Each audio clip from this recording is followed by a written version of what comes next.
Jésus-Christ a dit ceci.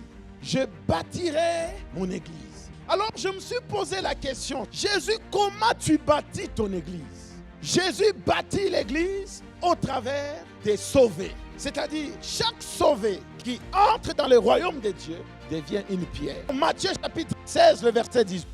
Et moi, je t'ai dit que tu es pierre et que sur cette pierre, je bâtirai quoi? Mon église. Et que les portes du séjour des morts ne préviendront point contre elle. Première chose à comprendre, l'amour de Dieu, quand elle abonde en toi, quand elle se manifeste au travers de toi, elle commence maintenant un travail.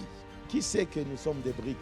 Il dit, tu es qui, Pierre? Dans le livre de Pierre, il dit, vous êtes des pierres vivantes. Nous sommes des pierres vivantes.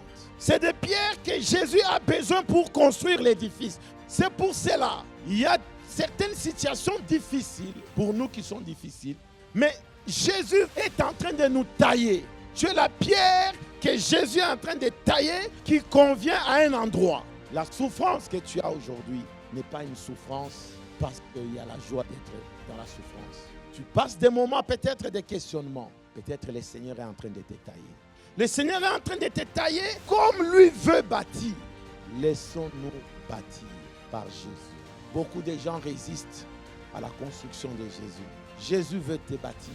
Le Seigneur me dit, beaucoup de mes enfants souffrent parce qu'ils veulent faire ce qu'eux pensent. Mais ils oublient qu'ils ce sont des pierres dont moi j'ai besoin. Laisse-toi couler et que le Seigneur lui-même commence à bâtir ta vie. Tu es la pierre et tu ne veux pas que l'architecte te donne la forme qu'il faut. Fais de sorte que ta vie soit cette pierre qui est en train de contribuer à bâtir l'œuvre de Dieu, à bâtir les royaumes. Comment cela se fait? Lorsque la pierre s'élève. Une pierre vivante, c'est celle qui bouge.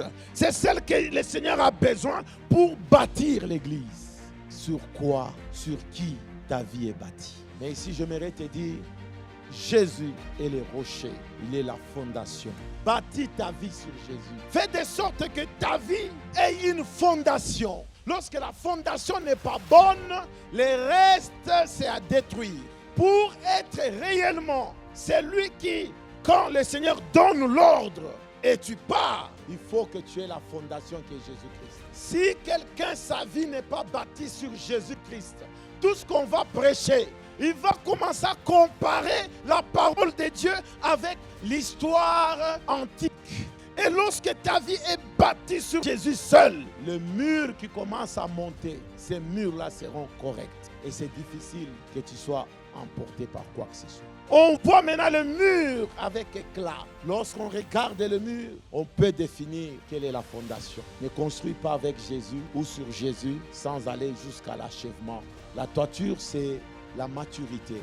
Dieu fera de sorte que tu sois mature pour aider les autres. Si ta fondation n'était pas celle que je viens de dire maintenant, Jésus-Christ, tu peux inviter Jésus dans ta vie en lui disant, Seigneur, je t'invite, sois ma fondation.